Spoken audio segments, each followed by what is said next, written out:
So unfortunately, I'm not going to be able to approve you for the apartment. You're just short of the 3 times the amount of the rent that is required. So I'm sorry about that. I won't be able to approve you. Okay.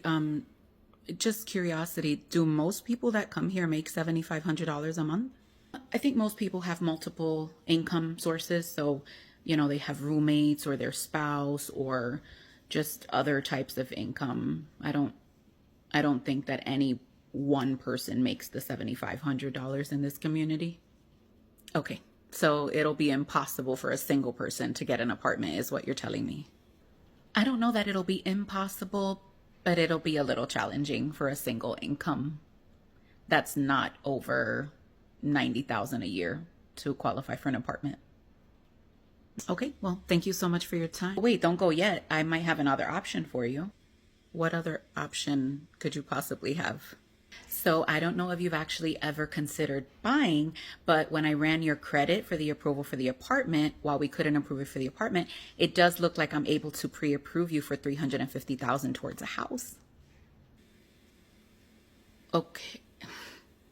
How much would the mortgage be? Just out of curiosity. I would, of course, have to run the numbers and look at your debt to income ratio, but I would say give or take about $2,800 a month.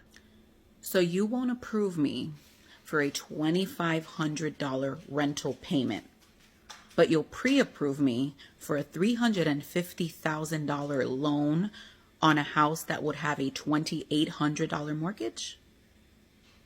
Please explain to me how that makes sense. I wish I could. It doesn't exactly make sense. I wouldn't know how to explain it to you in a way that wouldn't also confuse me. But what I'm assuming is that because the house itself is collateral, there's really no downside, because if we have to do a foreclosure, we get the house back.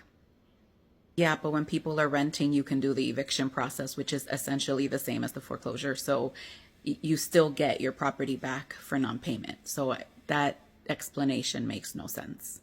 You're absolutely right. But I wouldn't know how to explain it to you in a way that, again, wouldn't confuse me while I'm trying to explain it. So if you want to get started on the process, we could get you approved in a few days. I'm going to go figure out how this makes sense, but thank you so much for your time.